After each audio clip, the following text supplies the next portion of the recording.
Evening. Yeah, it's me. I'm early, and this is the early bird edition of the Buddy Martin Show tonight as we prepare for what's going on in Nashville. Gators taking on Georgia. We got stuff for you tonight. You'll like it. Come join. We've got special guest Zach Abolverdi, along with our usual cast of Orange and Blue Bloods. Let's soup it up right here on the Buddy Martin Show next, right here on this channel. Yes, it's time again for Buddy Martin. Call him up and tell him what you're thinking. But be kind because he's doing the best he can. Better, stronger, faster. Mama says that alligators are ornery because they got all them teeth but no toothbrush. Hey, what if the voice calls while you're gone? Take a message. Bye. You ready, champ? I'm ready for this my whole life. I'm incapable of small talk. But that's why you love me, right? Kind of intimidating to be in the presence of so many great athletes.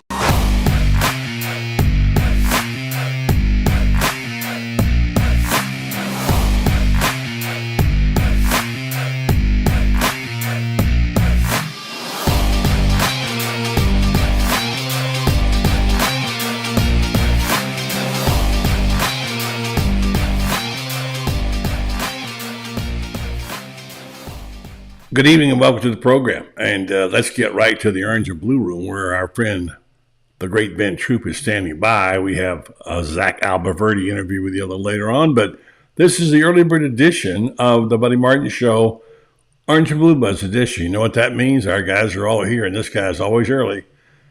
Ben Troupe, 84 Reasons, the man. Good evening to you, Ben, and happy hoop. Oh, listen, happy hooping day to you too, buddy. We in the thick of it, right? March is here, and the tournament is here, and we getting ready to see. Like, I mean, I think a lot of bracketology. They got us 5 to a 7 seed.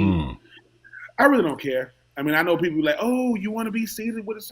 I'm just happy that year 2 of the golden era, getting us got us back. Lay the egg a little bit against Vanderbilt. It happens, but I like our shot. I like our chances. I think that once you make it in the tournament, anything can happen. But Coach Golden, I mean, dare I say, he earned his money year 2, way ahead of schedule. We knew and got a new deal today, Ben. As he should. I think ain't that the new thing, buddy? You signed a big deal to come here. You show promise within the first or second year.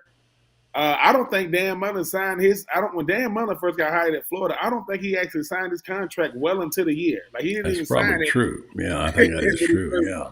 Got there, but I am happy for Florida basketball. I think when people talk about tradition and expectations, it don't get much bigger than Florida basketball. I mean, we know what Coach Spurrier meant and means to Florida. I mean, Billy Donovan, he ain't far behind. When you talk about what he meant when he was at Florida, we were talking about raising the bar. So shout out to the Florida Gators, man. I think Coach Golden is a guy who understands how to adjust to the culture, how to adjust to the players. And dare I say, buddy, I mean, yeah, you got a bunch of teams playing well, Tennessee, Kentucky, Arkansas, Auburn.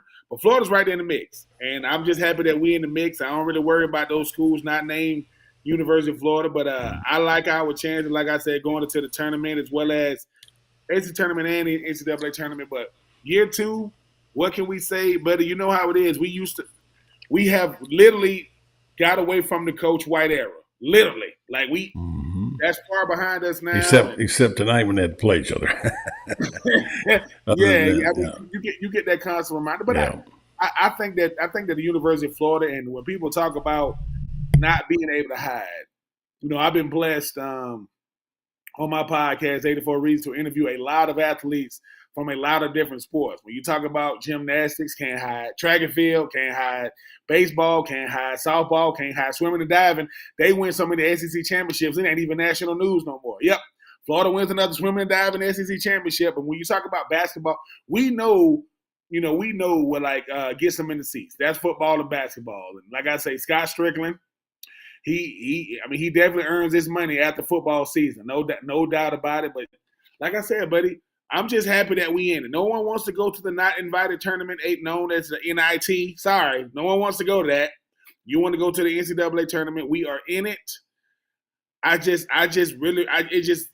just makes me so nervous when you start talking about opening weekend. Because Florida. Listen, Florida can beat any team. Unfortunately, this is Florida, and I hate to say it, but we can win on the last second shot, and we can lose on the last second shot. That's kind of been my take on Florida basketball over the years. I mean, we could drive the length of the court, get a shot off, or we can not foul. Let me say this: basketball. Why is it the last 40 seconds of a basketball game, nobody can rebound, nobody can box out, nobody can shoot free throws? The basics, just work on the basics. But shout out to my Florida Gators, though. I mean, I'm looking forward to the tournament, both SEC and NCAA tournament, and we'll see what happens. Well, we got an early bird edition tonight, and we know people are late finding us because we're not here usually this hour. So we'll kind of get this laid down, and we'll hear from Zach Abolverdi, Zach, earlier in the week, and we'll come back and regroup with Franz Beard at the top of the hour and catch up with the results of the day. Did you watch any ball today earlier? I did not. I mean, I've been ripping and running all day today. Buddy, I mean, what I be trying to do, I'm trying to watch ball, and I'm trying to keep up with this NFL free agency stuff. I know. It's just a wild time in sports right now. And Florida's in spring. A lot going on. Mm-hmm. We're going to hear from Zach in a second, a little bit of an update, some of his thoughts about. We haven't had him on in a while. And let you get your cup of coffee and kick back, and you and Franz Beard can come back and join on the other side, and we'll talk a little bit about it. I've worn this thing out about DJ Lagway. I'm not going to stop talking about it because it's something that struck me, and I know people will say, oh, please, buddy. You hadn't even taken a snap. I know that. We know that. I'll just leave this with everybody. I know Ben Troupe played with some players that the first day he was out there and they lined up, he looked at one and said, this guy's a baller. I know this guy can play. Am I right, Ben? Absolutely. I mean, buddy, you just hit on something that a lot of people don't want to say. You must look the part first. Before you even do anything, Buddy Martin wants to be, I don't know, him and the missus just happen to be back in Gainesville, and all of a sudden DJ Lagway walk in and you go, that's him? And your wife goes, yeah, that's him. You're like, wow. Because at the end of the day, right, buddy, we act like we get sick of, looking at nice-looking players. Like, I want to look the part. And 6'3", 241, that's looking the part, people. That's looking the part. That's Tim Tebow size walking in the building. That's how big Tebow was walking in the building. So he does look the part. I saw a lot of his highlights last year. I'm just happy that, buddy, Billy Napier is – you can say whatever you want to say about Billy. He hasn't got it done on the field yet. I mean, offensive coordinator, coaches leaving, coaches coming in. This man can recruit because, buddy, just like I know, if DJ Lagway, and take nothing away from the rest of the recruiting class, I know we got LJ McCray. I know we got some other big-time players. If that kid don't sign here, we going crazy. And mind you, it's his prerogative had he not, because I heard a lot of rumors, in this NIL era saying we weren't going to get him. We weren't going to get him. He's going to go here. He got a coach. He's going to – And what happened? And mind you, buddy, now mind you, people talking to me behind the scenes, right? And all I will say is this. How do you know for certain he's not coming to Florida? Well, I heard, and I said, because I said, let me tell you something. DJ Lagway Sr., his daddy, all I was listening with him, he said, man, don't listen to the rumors. They going to Florida. They understand. And the thing about Billy Napier, he understands this. Every coach wants to do two things at quarterback. I want to have my present and my future in the building. I believe we have that. And like I said, I think they got that right now. And one point to that, excuse me for interrupting you, Ben, and thanks for the people just finding us now that we're sorry we sent you a note out, but you didn't get it. Thanks to Perry and Dan and the gang for jumping on. We'll be back with the whole show before the first tip. I want to go back to a time, and I've wrote about this in Urban Meyer's book, and I've talked with Urban about it on the show, on the Best Fridays in Football show, and many times. There was a time when Urban was getting ready to go see Tim Tebow to try to get him. And he and Greg Madison, his defensive coordinator, I guess they're on a plane coming from someplace to Jacksonville. And he said they were talking about it. And Madison looked at him and said, if we don't get Tim Tebow, it'll set our program back 10 years. and Urban broke out in cold sweats. And that tells you, some guys can ball and play. Of course. And there are guys, and you stepped on the field with them. There's something about a chemistry of a certain guy when he walks on the field, everything just looks better. I can't tell you how much better one or two good-looking ball players can make. Look, you saw it, you felt it. We saw it the minute Tebow stepped on the field. The minute. I mean, the crowd was excited. The players played at a higher level.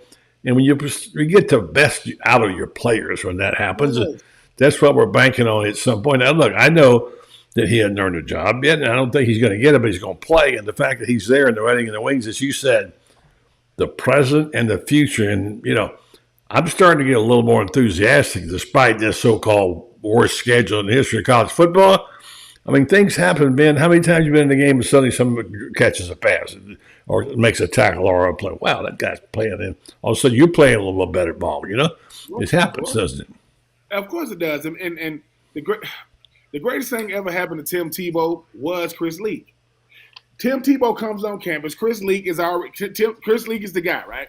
And so when Urban goes and tells Tim, look, Tim, and he talks to Tim in front of Chris. There's a psychology that goes into being a head coach. That's why everybody can't do it. So when Tim Tebow comes in and Urban sits him down in front of Chris, and he said, Tebow, Chris is the star. Okay? You are going to play. You are not going to start. And basically what he's saying is when they get to asking you about starting, I'm gonna need you to sound like me. I'm gonna need you to say, hey, Chris is the guy. Because I cannot stop the media storm. You are an incredible athlete, but I need you to trust me. And the rest is history. Because he said, I'm gonna put a package together for you.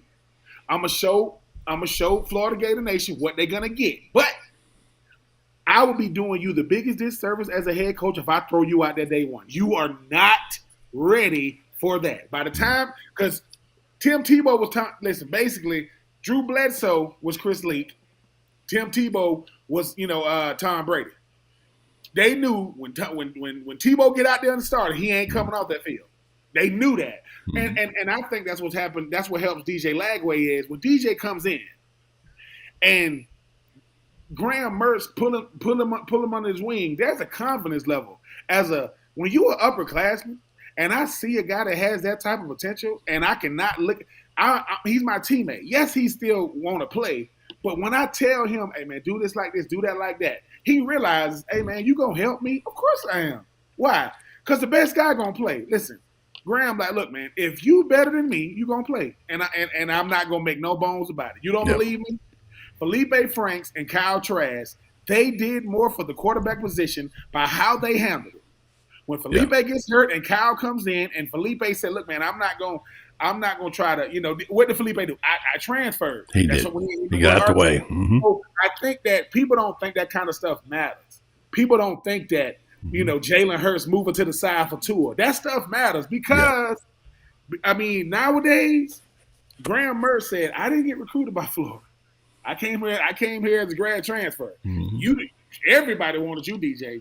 Everybody. So I like the fact, buddy, that we got our guy as a starter, and we got the next up. And our last week when you was telling me and Franz and Loren, look, man, I don't care what. Look, this kid, number one, them Texas quarterbacks, they can play now. There's a lot of them around the state. Yep. So I'm happy that we got him. I'm looking forward to seeing him when he finally get out. I'm looking forward to seeing what type of plays they're going to put together for him when he does get out there. Because, buddy, you can't co-size. 6'3", 241, that's a lot of man coming at you. Yeah, sure is. And by the way, I love the great stuff, and we just halfway there, and Ben's got a whole bunch more places to get his energy drink ready because I know he's going to be jacked up and ready to go for that first tip.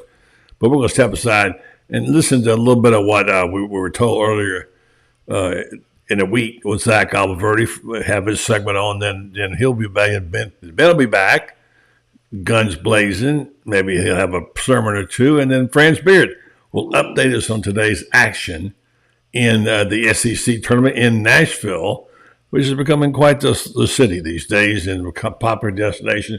Probably now is going to have the basketball tournament forever, more than likely. So we will find out about that. So here's first a message from our sponsor, Meldon Law, of course, and then after that we'll hear from Zach, and then more with Ben, and then Franz, and then who knows, maybe Loren Meadows will show up later on. All right? Thanks. Jeffrey Meldon. Jeffrey, you do a show where you ask a lot of questions. I've got one for you right now, okay, regarding how do you know whether your case is being handled right and what to do about it. In medicine, you can get a second opinion if you're not satisfied with the doctor's opinion that they have. And do you have that in law? Can you do that with lawyers? Yeah, buddy. As a matter of fact, we get quite a few calls from folks that have signed up, particularly with the big box law firms, that they do a hell of a good job of putting ads on TV, but after that, they don't really measure up to the way we try to create a client experience that's outstanding. And we're always willing to review a case and give a second opinion, just like with a doctor, because not all law firms are created equal. I guess that's the normal thing. Just go to Meldon Law, Google it, and find out, and just give them a call. And like you say, if you come in, you get to see a Meldon. You don't get shuffled off to somebody else. You get to see a Meldon, and that's good to know, because a lot of people don't know how to do that stuff, like me. And maybe you can coach us through. So Meldon Law, they won't back down. They will take your questions about your case if you have a question. Yes, whether it's a new case or an existing case, give us a call. We'd be glad to go over it with you. There's no charge to review your case with you. And a lot of times it makes good sense just to get a second opinion. Good stuff from Meldon Law. They don't back down, but they will give you a second opinion. Been a long time since I saw this guy. We were trying to recount what it was that he suggested I buy Gatorbait. It seems like it was 25 years ago. I guess it was in the recent modern history there. Zach Abolverdi. I finally learned to say his name right after all these years. What's up, Zach? I'm doing well, buddy. Yeah, time flies nowadays, man. Especially since I feel like ever since COVID, time goes quicker. I don't know why, but I read something this week of the New York Times that the 13th was the 4-year anniversary when the COVID really started tearing us apart, and it has been a tumultuous time. But we don't have time for that today, because you got to move on, and we got lots to talk about. It. I want to jump right to football, and the thing that, although we talk about everything else, and we say in defense is really going to be the key, and all the things we say, and special teams, that's all true. I'm not a big quarterback controversy guy. I've never fanned the flames of that. But in my day, I've seen a few. And I wanted to get I heard you on Allie Pete Wilbur's show. She does a great job. And heard you talking about it. And you said there won't be any quarterback controversy. And there may not be, because it's fait accompli that Graham Mercer's team is this year. But it doesn't take away from the fact that the bright, shiny new thing is DJ Lagway. And boy, I tell you, I really like what I see. Just tell me right now, stop and say what you saw when you laid eyes on him, what your impressions were. Never mind about, but he's only a freshman. Just tell me what you saw, because you're a good reporter and you've been around football. What did you think when you saw DJ Lagway? As advertised. Yeah, I mean, a lot of goes into playing that position, right? Boy, I didn't know he was that good. Something went off anyway. We get it, yeah. As advertised, you were saying. Yeah, no, I mean he's as advertised, and buddy, a lot goes into playing the quarterback position, but you got to have the traits, you got to have the tools. You got to have the physical ability and be able to throw the ball.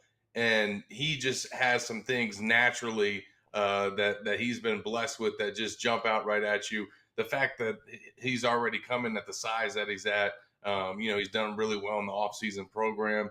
And then obviously you look at the way he throws the football. I mean, he looks like the consensus #1 overall quarterback in the 24 class as he was billed, won numerous national awards. He is, without a doubt, the most hyped Florida recruit since Tim Tebow, and I think for good reason. Now, he's not the type of QB Tim was, and that he's going to be this run you over type of threat, but he is going to be a threat to run, and that is probably one thing that's going to get him on the field as a true freshman, is that he can do a little bit more with the RPO than Graham can, and they're going to he's going to be their starting quarterback in 2025. So because of that, they got to get him ready for the future, and they still got to win games now, and Graham is going to be the guy that leads that charge, but they're also going to put weapons on the field that can make a difference, and Lagway is going to be one of them. And I'm fascinated at what that's going to look like, because I don't think he's just going to play mop-up duty. But whatever role he defines for himself and whatever that looks like, I think both of these kids, Graham's not a kid, but both of these guys are going to be able to be level-headed about it. There's going to be no controversy, like I alluded to, because of just the way that these guys are, the respect they have for one another, how they recognize what each other's roles are, and they've embraced that too. Okay, I'm with you on that, but I want to go deeper. All right, I want you, Zach Abolverdi, who's been around now, veteran scribe that you are, who's got trained eyes, has been there, seen this, done this for a while. I want to know your personal emotion and your personal reaction to when you saw him in this picture like this in the Gator uniform practicing, and what you saw and thought and what you felt about that. Yeah, I mean, he's an impressive looking prospect.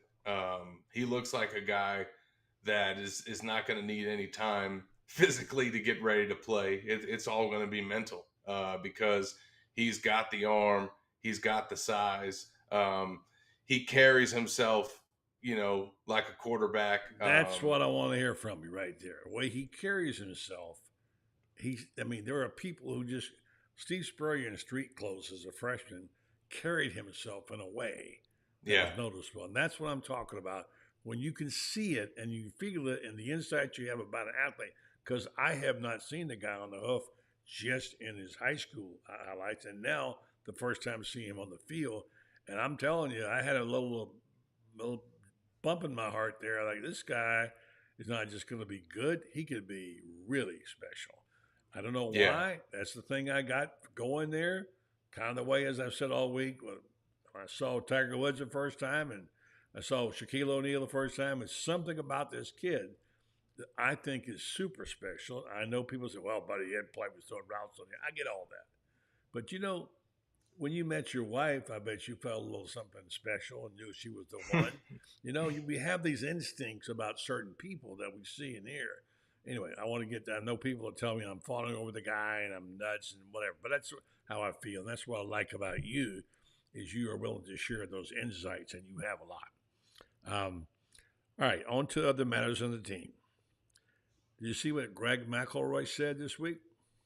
I did. I watched that clip, and he wasn't trying to start a hype train or say Florida's going to win 10 games, or he didn't even put a number on it. And he in fact said that. But he did say that, hey, this roster's not as bad maybe as the 5.5 wins that it's projected. And a lot of that is because of its schedule. And while it is daunting, Florida has a chance to get wins on the front end and take care of business, in the swamp. And if they do, they can set themselves up for the back half of the schedule to just try and, get some upsets, or maybe win some games that they're supposed to, depending on what these teams look like. We're projecting, and we think we know what some of these opponents on Florida schedules will be in 2024. But the fact of the matter is, we still got to get to the season. We still got to play some games. Some of these guys might lose their starting quarterback or have some key injuries, or their teams might not be what we thought that they were. But Florida, having said that, needs to get wins at the front end of its schedule, because the back half is just a brutal stretch. And I think that they need to beat Miami and they need to beat UCF. And I honestly feel like they need to beat Florida State too. That's probably one of the most winnable games on the back half of their schedule. And if you end the season with a win over the Seminoles and you defeat all of your in-state rivals,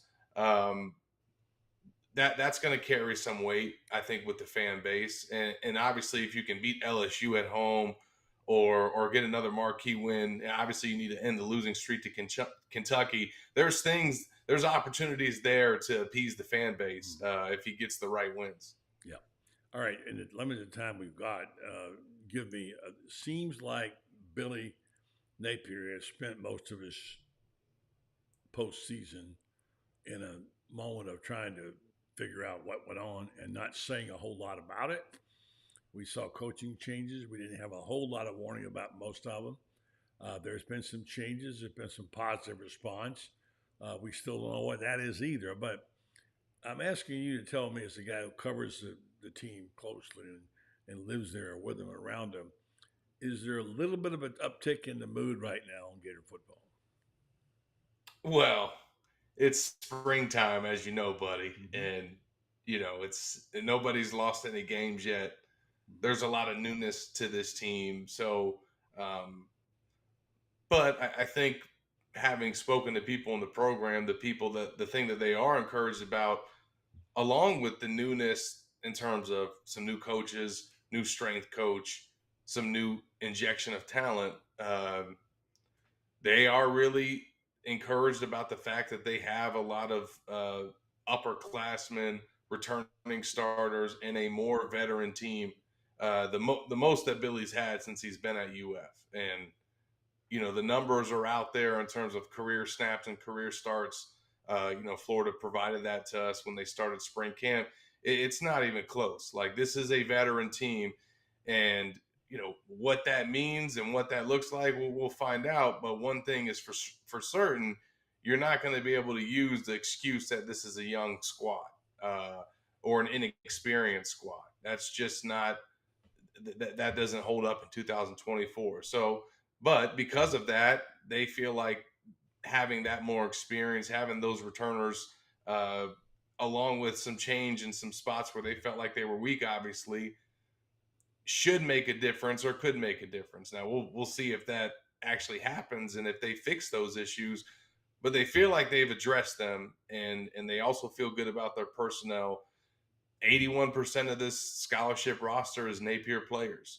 So, for the most part, I think that they've shown that they're pretty good talent evaluators, and the guys that they've brought in have been productive. So, if most of this roster is made up of their guys, I think that's also another reason that they feel confident too.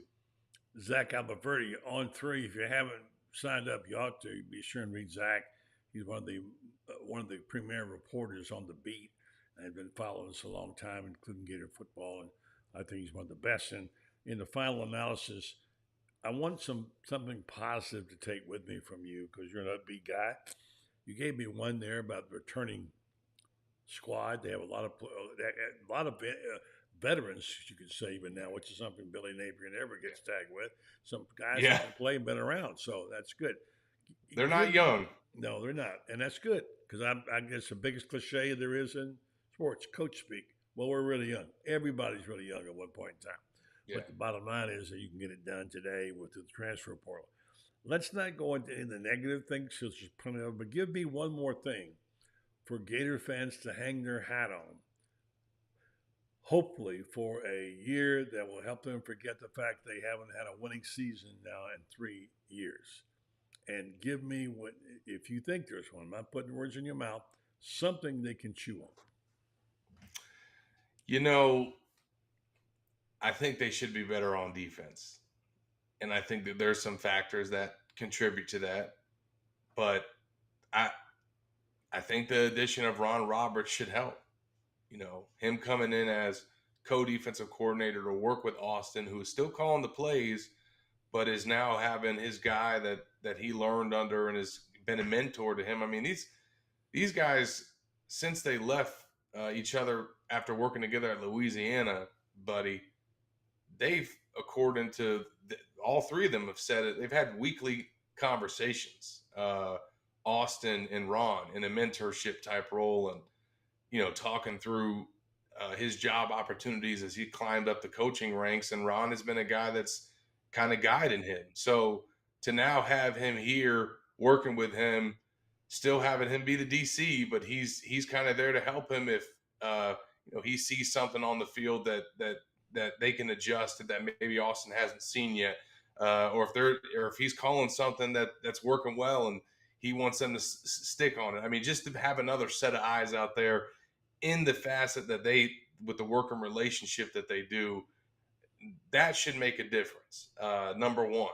And then number two, you mentioned you can improve the roster through the transfer portal. I think that they feel like that they've done that, specifically at the safety spot. And then you got Pup Howard at linebacker, and then Joey Slackman at the defensive line. Those are some good additions. George Gums at the edge spot. He's kind of a sleeper. He wasn't very highly rated coming out of the portal, but he'd only played edge for 1 year, so former tight end. So he was off the charts in the offseason workouts, and they feel like he's kind of just scratched the surface of his potential. Now, having said that, I think TJ Searcy is going to start at outside linebacker and replace Princely. And in the limited time that we got to see him last year, obviously he was freshman all SEC. He made some plays. He was one of the best tacklers on the team. And I think that's a big deal. So if they get better coaching, get some better personnel, get better tackling, they should have a better defensive product. And I think that alone should yield better results, because you mentioned the 3 losing seasons. The common theme throughout all of them has been poor defensive play. So that's got to get better. And they've made changes on that side of the ball with a defensive overhaul to make changes. Now we'll see how much of a difference it actually makes. Great stuff from Zach Abolverdi. And we know about your writing on 3. You're doing a couple of podcasts, or 3 or 4. Tell folks about those. Yeah, no, I mean, it's just the Gators Online pod. I do that with Nick. We do that every week toward the end of the week. Usually go live on Thursday, and then we'll put it back out on Friday as well for people to listen to on all the podcast platforms. But on there, and obviously on Gators Online, you guys can read all my work along with my coworkers Nick, Corey, and Keith. They keep all the recruiting side covered. Obviously, it's March Madness. We'll be covering hoops, and baseball season's in full swing as well. And we got Nick out there at the ballpark, so it's a fun time of year, buddy. Give me 15 seconds on Gator basketball after that disappointing loss at Vanderbilt, and now trying to see what they can get done in Nashville at the SEC tournament. Your thoughts?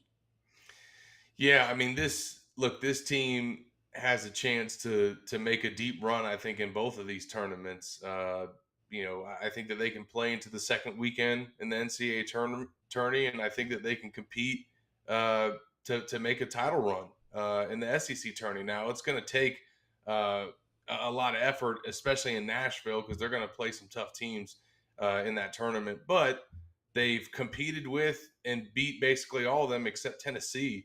And that might be a team that they get matched up with toward the end. But if they can show some rebound there, depending on what seed they get in the NCAA tourney, and obviously, how they play, if they get hot, buddy, they play defense and rebound, don't turn over the ball, they can beat anybody. So I'm looking forward to seeing what they can do. Obviously, it's been a fun team to watch, and Golden has got this thing headed in the right direction.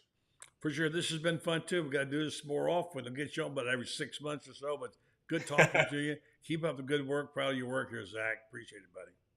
Appreciate it, buddy. Good catching up with you, man. All right. Oh, my goodness. I'm all the way up, back up venture. Well, interesting things from Zach. I guess we're running a little bit behind on the tip. I'm not sure. Franz Beard will be along momentarily. Well, you heard part of that probably. And if you want to make any comments on what Zach said, then we'll talk hoop, and we're getting into the countdown. Looks like Texas A&M is going to, they're going to go deep. They're going to win tonight, too. So then they've got the Gator tip sometime around, 9:35, 9:40. Franz will be able to update us. So, Ben, what did you think? I like a lot of what Zach said. I like the biggest thing I think he said was being able to address a lot of needs in the transfer portal, being able to have sleepers on the team.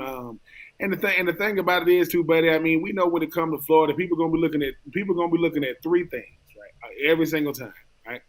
Play calling, quarterback play, defensive play. That's what play calling from Billy Napier, quarterback play, and defense. Because the thing about our defense is, over the last, 3 seasons, it's been what first it was, the play calling too much, too wordy, too much terminology. Then it was getting the plays in on time.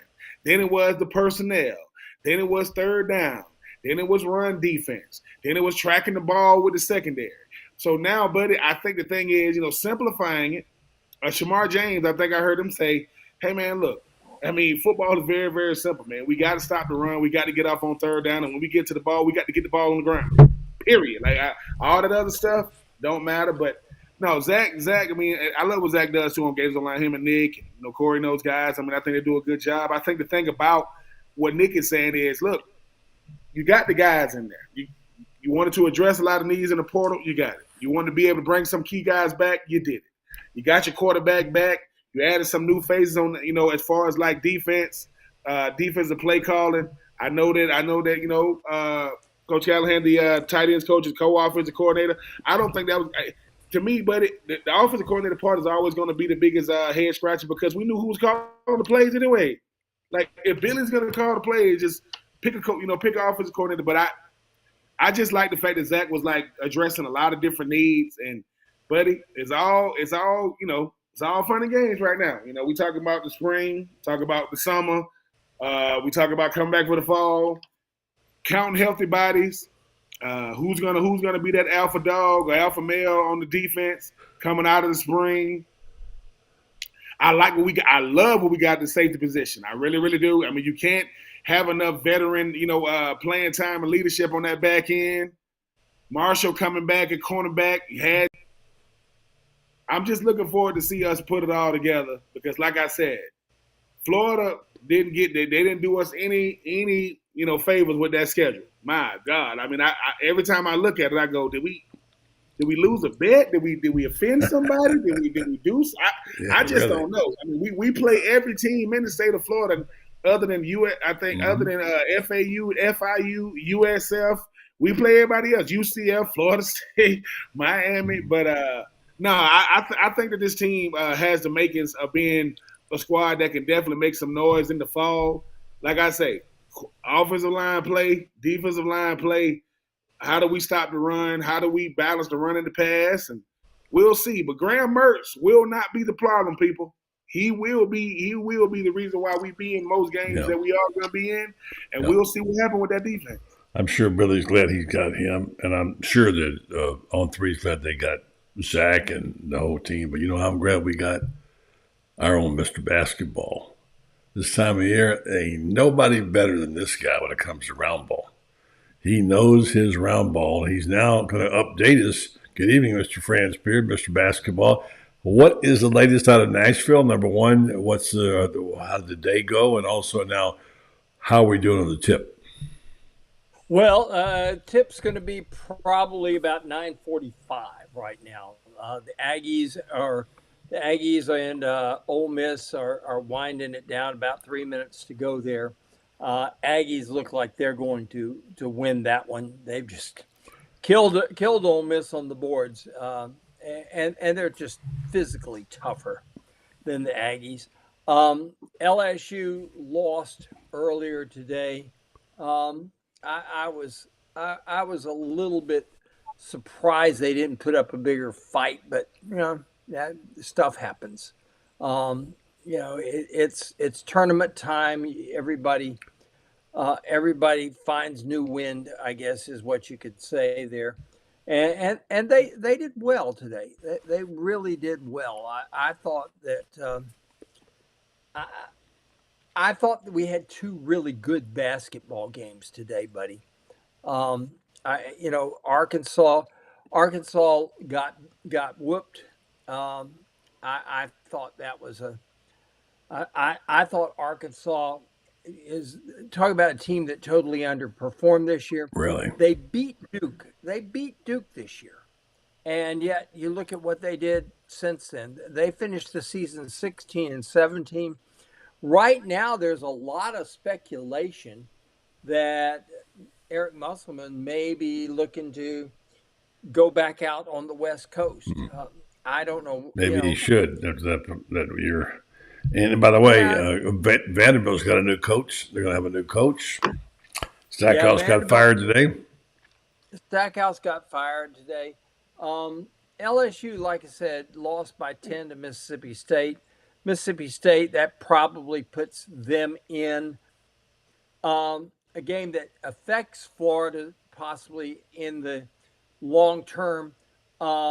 Pitt beat Wake Forest, and Florida beat Pitt, lost to Wake Forest at Wake Forest, but beat Pitt on the road in a neutral site game. And so Florida, that's a game that Florida would have gotten helped either way. South Carolina just beat the crap out of Arkansas. That's the only way you can say it. They just physically beat them down, which is a little bit surprising because of Eric Musselman's teams have been known to be very physical in the way they play, particularly on the defensive end. It's like bring your straight razor and your baseball bat because you're gonna need it. And this year, Arkansas was just not a very good defensive ball club. South Carolina, on the other hand, he got a new deal. He got a new deal today. Yeah, he got a 6-year deal today. Todd got a 2-year extension today through 2030. I've been told it's somewhere between $4 and $4.5 million that he's going to get paid. Worth every dime of it. And I can tell you right now, if Florida had not been willing to pay him, Stanford would have been. Stanford's in love with him. By the way, down goes the Dookies. North Carolina State has just beaten the Dookies. Yes. In the quarterfinal round of the ACC tournament. So that is a big shocker of the day. But yeah, Kyle, Todd got a 2-year extension through 2030. We're paying up $4.5 million. Good pay. That's good because he's going to have a chance to get that up some more. He's going to win a lot of basketball games. Well, you've been telling us the whole time, Franz. You've been telling us about him. As you know, Ben, Franz has been talking about this guy. We all had our doubts. But when you look at his record alone was beating the top 15 teams as he did. Disappointing how they finished. What really got me, and when Loren gets on here with his thoughts, is how this team got beaten so bad on the glass by Vanderbilt in that game, and especially after where they dominated like Alabama. So I want to see which Florida team comes out tonight, see how crisp they are, and if they can. They should have no problem with Georgia, but Mike White's team hung in there last night. They trailed the whole time. And they lost, let the game get away from them late. So we'll see what happens tonight. But who do you think, Ben, tonight? What do you expect to see out of this basketball team? I think you took the words out of my mouth when you talk about how Florida looked against Vanderbilt, and then what Florida teams are going to show up tonight. I do expect a rowdy bunch from them, Bulldogs. But I think the thing about Coach Golden is, his imprint on the team.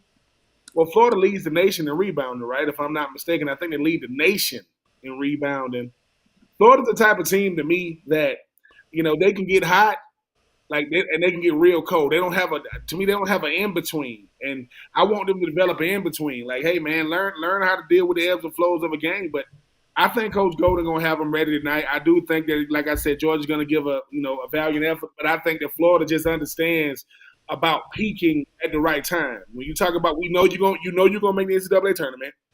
And sometimes, and friends, this, don't do the Kansas thing. Don't do that. Well, we know we in, so we're going to cruise through the tournament so we can be as fresh as we can come to tournament. Don't do that. Go out there, play hard. and be who you are. I mean, the bigs get on the board. I mean, we got incredible guard play. I think for Florida, just go out there and be who you are. Coach Golden is a guy that don't get enough credit for. He has established a culture at Florida really, really quick. That's gonna take a while. And he got them boys playing well above schedule, way ahead of schedule I'm very, very happy about. But just go out there, be yourself.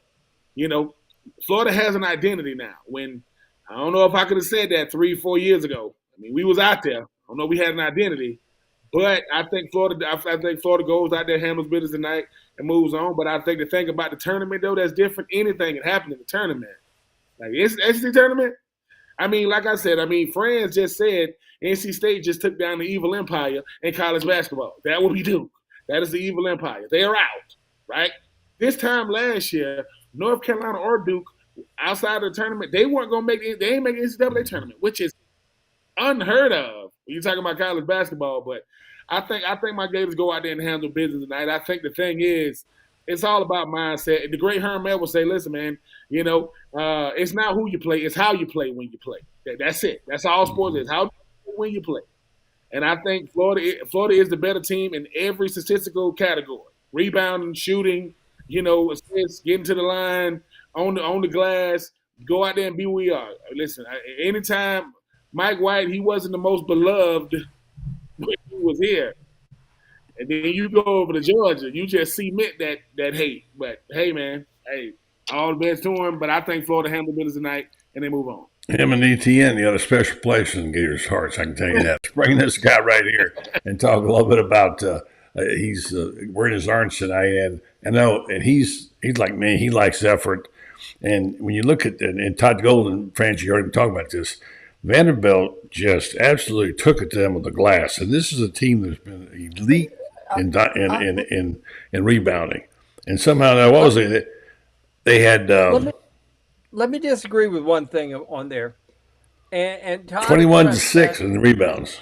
Yeah, but Todd addressed this the other Monday, as he said, look how many. He said where they won that wasn't so much that they just beat us on the glass. What they got was a lot of long rebounds. He said they were missing shots, and they were out hustling Florida on 50-50 balls. But this is your typical game where when we talk about getting beat on the glass, they're getting every inside rebound. They got some, but Florida really out-rebounded them inside. The problem was those 50-50 balls, and it's something that Walter Clayton addressed after the game against the Aggies. He said, we have got to do a better job as guards on these 50-50 balls, on these long rebounds. That's where Florida got whooped on there. And it wasn't, again, Florida will dominate in the paint rebounding. Where they've had their issues lately is when these long balls come out off the rim because they're facing a lot of teams that have jump shooters. Like Alabama shoots, they're going to launch 43s if they get their way. And so there's going to be a lot of long rebounds in that game. And that's why you see their guards actually out-rebound their big guys. So okay, I defer to your wisdom on that, Franz. But one thing, and I think Loren will back me up on this. This is how you're winning on desire. Defense and rebound are desire. They're desire stats, And when you have dominated like you have, and you go out and let them have a 21-6 advantage on offensive glass, we're not talking about Tennessee. We're talking about Vanderbilt, whose coaches got fired. And I don't know how that happened. Maybe it was the bounces, but it certainly bounced the wrong way. Loren, what do you think? Well, like I said, both of you make great points. The thing I'll say is good basketball teams find a way to win. And what bothered me the most was I felt like with the way they've been playing, with the leadership that they have at the guard position and in the post, that Florida should have found a way to win. They have the tools. And just, even if you look at the last inbounds play with Zion Pullen, pretty much just throwing the ball away when he could have ran the base. They almost froze by not running the baseline to get a better angle to throw the ball in. And, it's just that kind of thing. I mean, you take the 21-6, like you said, buddy, could be technique, could be effort. but good basketball teams find a way to win those games, especially late. And that wasn't a good loss. And so, that's where they got to regroup. It starts tonight. The beauty of it is really all that's in the past now. They got the number 6 seed in the conference. It's time to go forward now. And now this is where the money gets going in college basketball. So, like I told you the other day, I'm not of the ilk where I think you should just try to win a couple games in the tournament. From now on, you take the Jim Valvano, stance and survive in advance. You win every game you play from now on. And if you got that mentality, you end up where you're supposed to be. So I think that's where this team has to go. The Vanderbilt game is in the bed. We could talk about it, but we've got a tournament team that is equipped to make it to the second weekend. And I think that's where they need to go because, I think about this one. When you say, well, they've got a Final Four team, there's so many things that need to go into that. But when you get to that second weekend, if you get to that second weekend, now you can start talking about having a Final Four team. So if this team can just focus on playing well, taking each opponent at face value, knocking them down, and get to the second weekend, they got a nice shot. Yeah, okay. And the seeds are out. Of course, we know Kentucky is it's Kentucky, Tennessee, Alabama, and Auburn, right, Franz? Is that what it is? Tennessee is the one. Tennessee, Kentucky, Alabama, and Auburn. Is that right? Auburn. No, Auburn's the number Auburn's 2. third and fourth. Okay. Well, Florida's beaten two of those teams, right? Florida beat 2 of those teams. So, Florida, tell anything about beat that? Alabama, Florida beat Kentucky, Florida beat Auburn. Yeah, and 3 teams, 3 out of the top 4. So that says something there, Ben, doesn't it? Well, it does. I think the thing is that, that Loren, even yourself and friends keep talking about is, you got to be consistent. You don't want to – and the thing about Florida is that's the frustrating part. You talk about Alabama, you talk about Tennessee, you talk about, Auburn, you talk about Kentucky. Florida beat these teams. And then when they lose, not to dwell on the Vanderbilt loss, it's a head scratcher. You start saying to yourself, what is going on? Because the thing about, I do agree with what you keep on saying, Loren, the tournament – there's a reason why you play the conference tournament. The conference tournament is really for a team ain't got no shot to get in. They pull a rabbit out of a hat and win the freaking tournament and get a bid, to get in. But that usually doesn't happen. But I think for this Florida squad is, who are you in the tournament and what type of momentum do you take into the NCAA tournament? Because we probably gonna be a 5 or 6, probably a 6 or 7 seed going in. And I know then it comes down to, okay, are you going to be in the north, south, east, or the west, or whatever? I don't really do the whole bracketology thing. Warren Buffett he still got my $1 billion check with my name on it because they ain't going to ever cash it. Because, after the first week, my bracket is towed up. It is done. It's a wrap. But I think for Florida right now, you get to right a lot of wrongs starting tonight. That's a good thing about basketball is you can put it in the rearview mirror really, really quickly. And who better to do it against Georgia? Because like I said, I think now for them, it's, hey, man, what type of team do we want to be the rest of this tournament going into the big tournament? And I get it. So I'm just not used to it. It's funny for me every time we talk about SEC basketball, we talk about Tennessee being a 1. That's how far SEC basketball has never been to the Final Four, by the way, right? Right. Well, we don't want to talk about. Listen, we don't want to talk about the everything school up there in Knoxville. They was making everything school memes and stuff in 2022 with the baseball team and all that. But I think that Florida has some of the best, teams. They have a really, really nice looking resume. Let me just say that way. As far as like teams they played, teams they beaten, but that's what you have done. And the thing about sports is you got to update your resume every time you play. Got to update it today.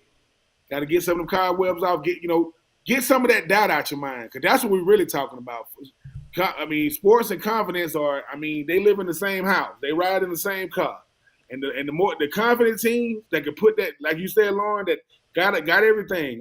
Most teams only got good guard play. We got good guard play. We got bigs. We got rebounding. And we got to do it. You can't just talk about it, got to do it. I think it starts tonight. I think what you say, Franz, the kickoff about like 9:40, 9:45. I saw them boys walking down the street in Nashville. Like I say, I just want them to go out there and get a big dub tonight because I care about the momentum with this tournament and going into the NCAA tournament. And like I said, Coach Golden, congratulations on the contract extension. I'm happy to have him because, like I say, it used to be a time to where we just trying to get the season over with because they're like, man, this season is done. It's over with. Them 500 seasons, I hope those are a thing of the past. Don't want to go back to them ugly years with Florida basketball. I think Coach Golden's only going to get better. But, yeah, man, shout out to them Gators, man. Go get you a big Doug up there in Nashville, man. I got to grow up there as a young man, you know. Played your ball there. Yeah, that's your talent. You should take us all back there one day and take us down to Broadway and show us around. Listen, at the end of the day, buddy, listen, it took me 2 years to realize I'm at the airport. I remember this. I'm at the airport. To get on the plane, I went up to the lady, I said, listen, man, my flight says 1 o'clock and 1 o'clock. So I leave at 1 and I get there at 1. She goes, yeah. I say, no. How does that happen? mind you, you know, my grandparents, my mom, and we talked about a lot of things. Central Time never came up. That never came up. So in my mind, I told my mom, I said, Mama, listen, you ain't gonna believe this.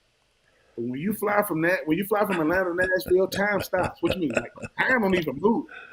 And she was like, what are you talking about? It took me a whole year and a half to realize that we was on Central Time. My mom used to call me in the morning like, boy, you still in the bed? Oh, I used to be the first one to work for my rookie year, first one to work every day. It took me, they said, boy, why you in so early? I said, 7 o'clock. My mama told me it was 7. No, it's 6. I'm laughing because I'm on Central Time now, and I keep messing up Spurrier. I keep getting her. He called me at 8, so I thought you were going to call me. I said, I did. I said, I call you now. Well, it's 8 o'clock. It's 9 o'clock here. So, I forgot about the time change. You think a whole another story about Rocky Mountain time zone. But here's the deal. Friends, I want you to do this. Set the table. I'm going to tell you about Titan MRI. We come back. Is this not an opportunity now for this basketball team to make a statement? You kind of stuck it up a little bit. They're in Nashville. You're back on the court. You're playing this team. You got to coach the new contract. You got some guys that want to prove they're worthy of the seed or better and get some wind behind their sails. Think about it. Well, I'll tell you about Titan MRI. We'll come back. We'll get everybody's take, and then we'll get out of here and go watch some ball. Titan MRI, North Central Florida's newest premier independent diagnostic testing facility. They're excited to let you know that Titan MRI is now open and serving the greater Gainesville and North Central Florida area. They're focused on you, the patient, having a great customer experience. They know most people lead a busy life, and although have regular business hours, they're available for you up at Titan MRI by appointment in evenings and weekends in order to accommodate your scheduling needs. Their MRI equipment is modern, and their MRI unit has one of the largest boreholes of any in the newer, higher strength MRI units. So check them out, TitanMRI.com, sponsor of this program. All right, friends, the table is set. It's Nashville. It's time. The coach has a new contract. They got to clean up the mess they made. They got a team tonight. They ought to drub. What's going to happen, friends? Well, it all depends on one basic thing. Do the Gators show up with energy and attitude? And if they do, they win. If they don't, they're not going to do so well. Here's the thing about that we got to understand is that Georgia's season ends today if they don't win. If they win today, they're going to get a lifeline to the NIT. So they're playing for something as far as they're concerned. And, at Florida, the NIT means the nobody's interested tournament. At Georgia, when it comes to basketball, they think that's a wonderful thing because they're a football school and they don't give a damn. And Ben, by the way, you can tell all your buddies who call Tennessee the everything school, Mike Holloway has won more national championships himself than all 13 schools in the SEC, the other 13 schools. You go by each coaching staff, the entire coaching staff for the entire athletic department. Mike has more national championships than every other coaching staff combined at their school in the SEC. He has 14. Little stat for you. No other school. So when they say everything, say, yeah, when did you make top 5 academics nationally? Oh, and by the way, how many national championships have y'all won anytime lately? I think it's been since I think the last national championship they won in anything was their 1998 football championship. So everything bad. All Okay, right. Florida's going to come out tonight and watch what happens early on with the foul calls too. That's got to be very important. Well, that will be your Get up job, there. Franz. You're the officials or a reporter here, so I'll leave that up to you. Tell us how they did. Here's what I'm saying about that. You can get in foul trouble early, and that can disrupt your entire game. You got to avoid this. You have to avoid the silly fouls. You can't be climbing over somebody's back, stuff like that. You can't do the hook, etc., like that. This is the SEC. These zebras know that they're on national TV and everybody's watching them. You get officials in the tournament time. This is one of the reasons games slow down, because officials know that they're being watched closely. They're going to make calls that they don't necessarily make during the regular season. So you got to avoid things that you may have gotten away with in regular season, like you're grabbing a jersey, like you're hooking a guy and then going in for a rebound. Florida's got to avoid the silly fouls.